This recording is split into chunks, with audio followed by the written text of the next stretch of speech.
Jadi artinya keilmuan itu kita pakai untuk berbisnis ternyata bisa. Gue lihat nih, ini ternyata buku-buku yang ada di Indonesia ya, properti ya, Oke. itu nggak bisa diterapin di Indonesia. Gue mau mendobrak itu, konsultan itu pebisnis. Bro Ali ini teman-teman, beliau ini merupakan bapaknya data properti Indonesia. Justifikasi seorang konsultan yang baru 1 tahun, yang baru fresh graduate dibandingkan sama yang misalkan udah Iya. 10-an tahun, itu Iya. pasti beda rekomendasinya. Gitu. I see.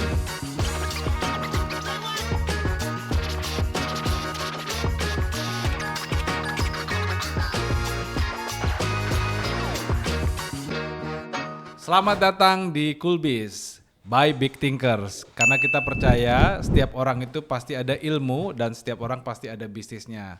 Coolbiz adalah sebuah podcast yang membicarakan ilmu bisnis secara asik. Nah, kita kedatangan tamu istimewa nih. Bro Ali.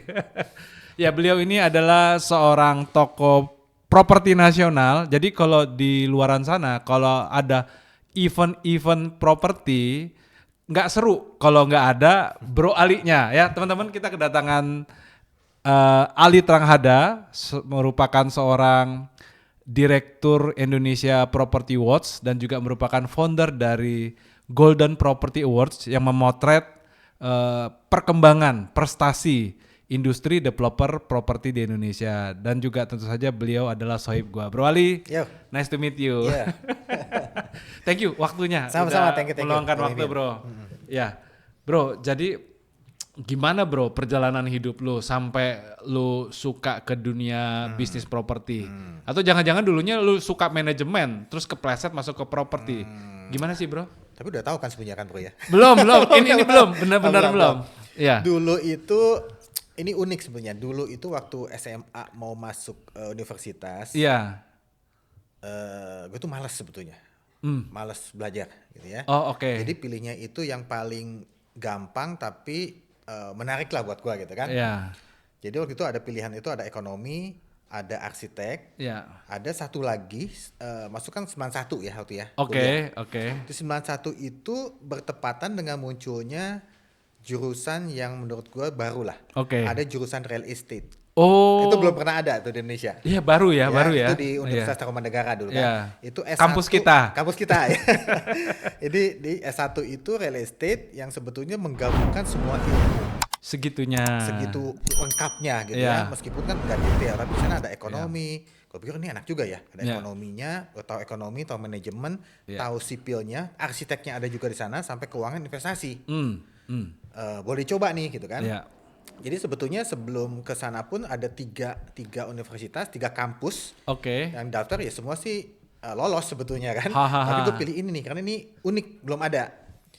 Masuk di sana S1 real estate ternyata memang ilmunya itu ya apa ya, gado-gado sebetulnya gitu kan. Oh. Tapi buat gue enak tuh, menarik gitu. I see. Jadi itu lebih ke sense of business-nya itu ya dilatih lah gitu kan ya. Oh, segitunya. Sampai research-nya juga, jadi itu menggabungkan semua lah. Nah setelah itu keterusan. Hahaha. Setelah lulus tuh ya kurang lebih 4 tahunan di sana. Lulus langsung bekerjanya di konsultan Panangian Simanung Kalit kalau tahu ya. Oh, oke. Legend.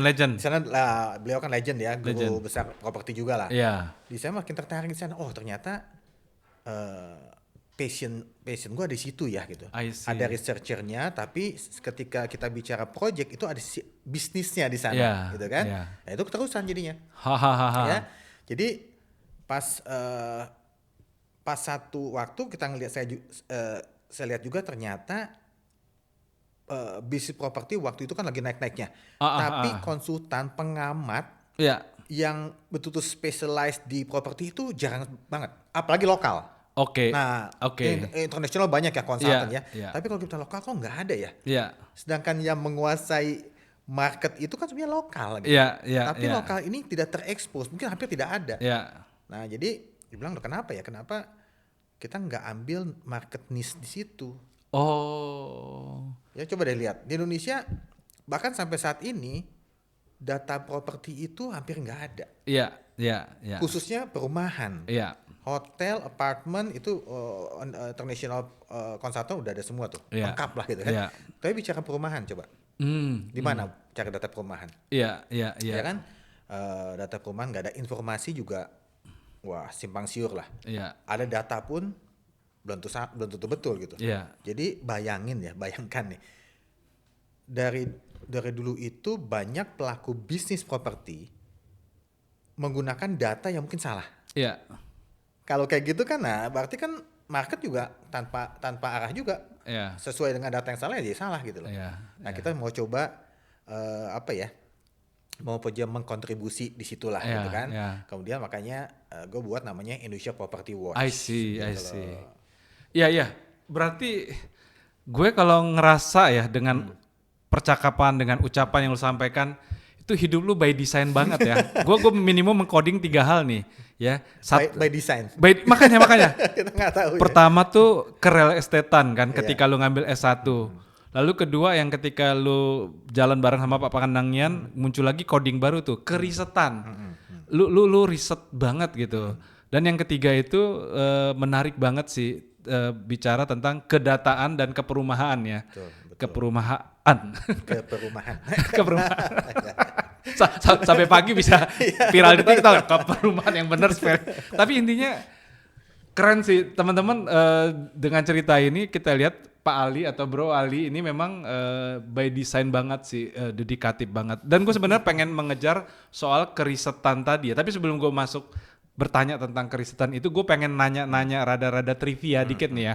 Jadi kalau lu disuruh milih ilmu sama cuan, lu pilih mana bro? Sebetulnya gini, ilmu sama cuan itu bisa berjalan seiringan.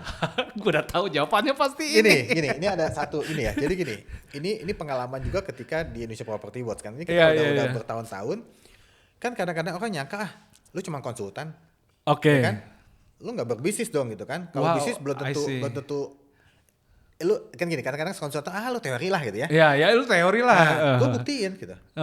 Jadi itu pun nggak sengaja. Ini lucu nih. Jadi gue lagi research jalan-jalan gitu kan. Pas lagi research ternyata di satu lokasi di Karawang lah gue sebut ya. Iya. Itu ada yang nawarin tanah, Oh gitu. ya kan? Gue hitung itu secara konsultan dong. Oh ya lu kan konsultan, Iya ngitung kan? mah cepat ya. Iya, ketika konsultan hitung-hitung loh kan ini masuk ya. Kalau gue yang menariknya itu ini agak ini ya, mungkin gue mesti kasih tahu juga nih. Iya. Jadi di sebelah rumahnya itu, di Iya. sebelah rumah tanah yang mau dijual itu, Iya. dia bangun harga rumah itu 300 jutaan, 400 juta satu lantai. Oke, Nah, gitu ya. oke. 350 sampai 400 juta satu lantai. Pas gue buat lihat tawaran tanah di persis sebelahnya, kalau Iya. lebih mungkin agak masuk sedikit, gue hitung-hitung secara konsultan kan, Iya. teori kan. Iya. Lah, gue bisa dapat profit kalau rumah gue 350 juta dua lantai. Oke. Lucu kan? Iya. 350 juta dua lantai, tapi yang sebelah gue 400 juta, 300 sampai 400 juta itu satu lantai. Iya. Gue pikir, oh secara bisnis luar biasa ya untungnya kan. Oh gitu. Nah gue coba masuk, Iya. dan ternyata bisnisnya lancar. Oke. Sekarang udah habis. Oke. Jadi artinya keilmuan itu kita pakai untuk berbisnis ternyata bisa. Iya. Dan gue buktikan kalau ilmu itu sebenarnya seharusnya sejalan dengan bisnis. Artinya ilmu tidak mengawang lah ya. Iya, betul. Buat orang yang nuduh-nuduh ilmu. Ya, gua teman-teman, buat orang yang bergaul sama beliau di industri properti, ya beliau itu dikenal sebagai konsultan dan researcher properti ya. Tapi juga beberapa teman-teman juga bisa ngelihat beliau ini pebisnis beneran. Tapi sebenarnya Bukan kalau bohongan ya. kalau aku lihat DNA aslinya beliau ini adalah knowledge and research people nih sebenarnya. Nah, artinya cerita lu ini bro mengkonfirmasi bahwa orang berilmu, bahkan orang punya kecakapan riset sangat relevan untuk jadi jagoan bisnis. Betul. Yang jadi hambatan biasanya jangan sampai ini ilmu itu harus membumi gitu. Yes. Ya kan? Yes. Membumi itu gimana? Dia tahu lapangan seperti apa gitu. Iya. Karena kalau di riset kan ini betul-betul membumi kan. Kita tahu teori, tapi ketika di riset lapangan, ketika kuliah pun gue lihat nih, ini ternyata buku-buku yang ada di Indonesia ya, teori Indonesia itu properti ya. Oke. Itu nggak bisa diterapin di Indonesia. Too good to be true. Iya. Data nggak ada. Di sana data lengkap, gampang analisisnya. Di sini konsultan yang di Indonesia itu tough banget. Dia data nggak ada, dia cari sendiri. Ketika dia cari, dia ada pengalaman lapangan yang dia betul-betul jadi paham. Oke. Dan karakternya beda banget sama di luar negeri. Oke. Nah itu kan kekuatan konsultan lokal yang sebetulnya itu dianggap kan hanya konsultan gitu kan. Iya. Ya tahu lah konsultan di Indonesia itu dianggap masih sebagai pelicin. Iya, iya, iya, iya. Ya kan? Syarat formal saja untuk Yes, suatu kepentingan. betul. Gue mau mendobrak itu, konsultan itu pebisnis. Gila. Konsultan itu bisa Keren, lihat keren. dari sisi aspek bisnis, gitu. Tidak hanya hitung-hitungan, Oh, tapi iya, iya, iya, iya. iya kan, mesti lihat dong bisnisnya jalan nggak. Iya, iya. Kayak gitu-gitu, ya gue coba terapin di sini gitu. I see, I see. Gitu.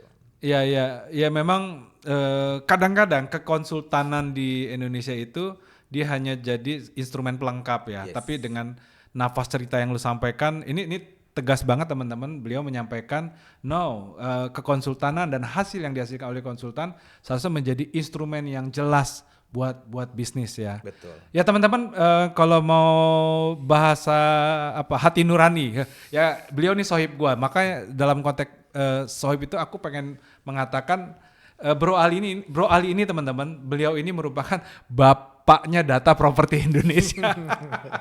Jadi kalau teman-teman pengen tahu data properti Indonesia khususnya perumahan naik turunnya seperti apa, nah beliau inilah kreatornya, beliau inilah kontributor utamanya. Bro, bicara riset bro, emang lu senang banget ya bro sama riset bro? Research itu ya gini, gue kadang-kadang tuh mau memberikan sesuatu yang orang belum tahu. Oh, Ketika oke. kita research Ya. itu ada sesuatu hal temuan yang gue mau sharing gitu loh. Segitunya. Iya, jadi Ah, kan orang bertanya-tanya kan, ini gimana sih pasar? Selalu pertanyaan-pertanyaan yang diajukan ke ya di dunia bisnis gitu ya. ya, Gue mau temuin jawabannya gitu. ya, Nah, apakah itu kan research apa minimal ketika dan nggak ada saingan. Ya kan nggak ada masalah kan, ketika itu nggak ada saingan itu menjadi peluang. Peluang Banget. itu yang diambil dan diambil dan kebetulan ya wah kalau dulu itu researchnya kan nggak segampang ini malah. haha, Bayangin tahun 94, 95 gitu ya. ya, Itu Google Map itu WhatsApp belum ada semua. ya, ya, ya, Peta-peta itu belum ada. Jadi kalau kemana-mana itu betul-betul pakai ya tahu sendiri lah, pakai peta fotokopi gitu kan. Oh, sampai Ditempel-tempel. segitunya. Iya. Hahaha. Dulu kalau salah jalan susah nanya ke orang. Kalau sekarang udah gampang pakai Google Maps segala macam. Itu pengalaman-pengalaman itu kan yang nggak terjadi lagi di ini nih. Tapi itu jadi pengalaman gue yang menarik, yang unik. Iya, iya, iya. Dan bagaimana ketika kita tahu di lapangan seperti apa, behaviornya seperti apa, Iya, gue mesti iya. nanya ke kiri kanannya. Aku responden dia nih. Iya betul betul. Nah itu jadi gue pikir ada sesuatu hal yang apa ya? Gue mau aja sih senang aja berbagi gitu loh. Oh Hal yang gitu. belum tahu, gue mau kasih tahu kalau memang Iya, gue tahu kan. iya, iya, Karena iya. tadi itu sebenarnya dibutuhin. Jangan sampai yang lain juga salah arah gitu loh. Iya, iya, iya, iya. Ya datanya nggak ada di Indonesia gimana? Terbatas banget, very very limited gitu loh. I see, I see. Iya, gua lihat memang ngerasain sih energi lu untuk berbagi itu tinggi banget sih. Ya, ini sangat menarik bro ya. Artinya ini menjadi ajakan ya untuk membuat teman-teman pebisnis properti, developer properti, ya nggak apa-apa. Ayo cerdas gitu, Iya, karena iya. melalui kecerdasan itu bisnis lu bisa keren gitu ya. Betul betul. Menurut lu teman-teman developer ini sejauh mana bro intensionalitasnya untuk belajar bro? Kalau di industri lain kan, di perbankan, Iya. di industri lain kan trainingnya banyak. Di situ kita ngeliat kan, mereka pengen improvement, mereka pengen tumbuh. Kalau di developer properti Indonesia gimana bro? Nah, itu, Semangat ini mereka kembali belajar lagi, bro? Kembali lagi kalau belajar itu kebanyakan kalau developer itu mereka itu kan belajar dari pengalaman di perusahaannya. Ya, Belum ada pendidikan. Ini adalah S1 real estate tanaman negara, tapi kan udah jadi planologi. iya, iya, iya. Itu kalau makanya gue bilang saat ini memang nggak ada pendidikan yang khusus properti. Belum ada ya? Belum ada. Jadi apa yang tenaga-tenaga profesional yang ada di pengembang saat ini itu Iya. dari berbagai ilmu yang non properti, Oh begitu. ya kan? Ini peluang juga sebenarnya buat Banyak. kayak pendidikan properti. Iya. Yang kedua kita bilang banyak pengembang-pengembang yang tadi masih antipati untuk melakukan studi. Iya, iya, iya. Merasa bisa betul juga misalkan dia merasa udah besar kan, Iya. dia nggak perlu lagi dong studi karena dengan insting cukup, dengan Iya. pengalamannya cukup. Tapi ada satu momen ketika persaingan udah ketat, Iya, itu mesti ada orang yang ngelihat. iya, iya. Siapa yang ngelihat? Harusnya konsultan. Hmm. Tapi kembali lagi banyak konsultan pun yang tidak berdedikasi lah, artinya hanya asal-asal kasih I data. see. Hasilnya jelek, itu yang membuat konsultan semakin tidak dipercaya. User kapok. Kapok. Ya, jadi mereka nggak usah pakai konsultan, kita bisa kok. Gitu. Iya. Pada tahap tertentu iya, tapi gue ngelihat ada momen-momen yang harusnya konsultan masuk di situ. Iya. Karena yang gue rasain, jadi misalkan ada beberapa yang biasa pengembangan, oke, gue maju dulu deh, Iya. jualan dulu kan. Iya. Ketika kepentok nih, baru panggil konsultan. Ya kan? Tapi ada masalah lagi, ketika tanya masalah biaya kan, nah ini Iya. biaya kan relatif juga nih. Iya. Oh terlalu tinggi ya, terlalu inilah. Ini ya, si dunia properti mesti pahamin gitu loh. Iya. Karena ilmu itu kan sebenarnya kalau kita bilang bukan mahal sih, tapi pengalaman itu yang mahal gitu Iya. kan. Iya. Bagaimana justifikasi seorang konsultan yang baru 1 tahun, yang baru fresh graduate dibandingkan sama yang misalkan udah Iya. 10-an tahun, itu Iya. masih beda rekomendasinya. Gitu. I see. Nah itu yang kadang-kadang belum dipahami sepenuhnya oleh si pengembang ini. I Gitu. see. Bukan dia nggak mau, tapi kembali lagi dia mau data, tapi mungkin ya kasarnya ini lah, gue mau data tapi nggak mau bayar lah gitu. Ya kan itu kenyataan loh. Segitunya ya, Tapi segitunya. ada pengembang-pengembang yang malah kita lihat pengembang yang menengah sampai kecil yang baru mulai, dia butuh pendampingan konsultan. Oh begitu. Karena banyak seperti itu. Iya. Itu kedua yang tadi udah mentok, oke kita minta audit dong. Iya, iya. Karena yang tadi kalau konsultannya itu gue berani ngomong gini karena gue ada data, basis data. Iya, iya. Tapi kalau nggak ada basis data, nah bahayanya konsultan ketika bicara tapi nggak ada dasarnya, itu yang bahaya. Iya. Oke, bro. Kan sebuah proses fase tahapan pengembangan bisnis properti itu kan dari hulu hilirnya kan dari sebelum akuisisi lahan sampai tutup proyek itu kan panjang, bro. Iya. Menurut lo dengan peta proses seperti itu, sisi-sisi mana aja sih yang harus terjadi sentuhan konsultan bisnis properti, bro? Itu sebenarnya bisa di semua staging sih. Oh segitunya. Tapi yang paling penting memang bagaimana si project itu start. Oke. Kalau perencanaannya salah ya, nentuin segmennya salah, nentuin desainnya salah, itu akan ada miss. I see. Tapi di tengah jalan juga kemungkinan ketika udah betul tiba-tiba ada hantaman krisis gitu, ada hantaman penerapan ekonomi atau pandemi waktu itu kan, itu masih ada perubahan-perubahan yang signifikan terkait behaviornya. Respon Market seperti apa, feedback gimana, kita mesti kasih respon yang bagus gitu. Jadi nah di akhir pun ketika pengembangan itu biasa konsultan akan melihat perkembangan dinamika market kan seperti apa gitu. Artinya itu semua yang utamanya memang di awal, staging awal itu crucial gitu. Iya, I see. Nah, insight dong bro buat teman-teman developer properti, kenapa sih mereka sebaiknya ayo berjalan bersama konsultan bisnis properti, bro? Iya, sebetulnya kan gini ya tadi. Kita itu banyak pengembang yang masuk market sama lah kayak kita nggak dunia bisnis properti ya, dunia lain pun yang selain non properti, ketika kita masuk kita minimal harus ada ilmunya gitu ya. Tidak ujuk-ujuk masuk bisa aja, tapi resiko kegagalannya cukup tinggi. Yang kedua tadi karena memang nggak ada, kan kalau manajemen ada, akuntansi ada gitu ya. Properti nggak ada. Saat ini ilmunya yang bisa dilakukan itu menggandeng, bekerja sama dengan konsultan yang betul paham dan mempunyai basis data, itu yang penting. I see. Tanpa itu konsultan nggak bisa ngomong apa-apa. I see. Dari mana dia bisa tahu trennya ke depan seperti apa gitu kan? Dengan trennya itu harusnya si konsultan itu menjadi partner. I see. Ya bukan istilahnya konsultan lebih tahu, enggak gitu loh. Karena ketika si punya tanah dia milik konsultan, yang punya tanahnya harusnya lebih tahu kondisi tanahnya. Lingkungan sekitarnya ditahu, bolak-balik ke sana kan. Tapi ketika ada konsultan itu menjustifikasi, memvalidasi kalau proyek ini bagus atau enggak. Misalnya atau enggak. Nah, itu jadi partner. Jadi kita bukan hanya dibayar aja selesai, enggak. Kita jadi partner yang saling menguatkan gitu kan. Itu maksudnya lebih bagus. Last question. Sebagai konsultan, bro, itu sebenarnya kekuatan sebagai konsultan proyek pengembangan properti, sebenarnya kekuatan utamanya konsultan bisnis properti itu adalah lebih kepada zoom in atau zoom out sih? Lebih kepada mampu melihat kedalaman atau mampu melihat keluasan sih? Harus dua-duanya. Oh, I see. Kayak gini, ekonomi melambat ya. Artinya ada resiko secara ekonomi global. Zoom out itu. Zoom outnya itu harus ada resiko, kita tahu nih, paham. Tapi memang ketika kita ada dua nih, kalau misalkan yang makronya, mikronya pun harus bagus ya kan. Kalau yang atasnya jelek, yang mikronya bagus bisa aja, tapi memang ada resiko. Iya. Ya kan? Jadi dua-duanya sih. Iya. Eh, Kadang-kadang juga lokasinya bagus gitu ya, tanahnya Iya. bagus, tapi kondisinya ekonomi nggak bagus, membuat Iya. itu nggak bagus. Iya. Ya, relatif semua. Ada yang kondisinya waktu pandemi waktu nggak bagus, tapi tiba ada satu lokasi yang bagus. Kenapa ya? Itu pasti ada alasannya, reasonnya. Dan semua itu bisa diketahui dengan pengalaman-pengalaman kita sebagai konsultan. Gitu. I see. Ya, jadi apa ya, dynamic ya, kapan waktu zoom in, kapan waktu zoom out ya. Yes, ya. Oke bro, nanti kita akan lanjutkan Ya. ke sesi 2 tentang potensi bisnis properti. Ya teman-teman, melalui obrolan sesi pertama ini menarik sekali ya, banyak bisa kita simpulkan.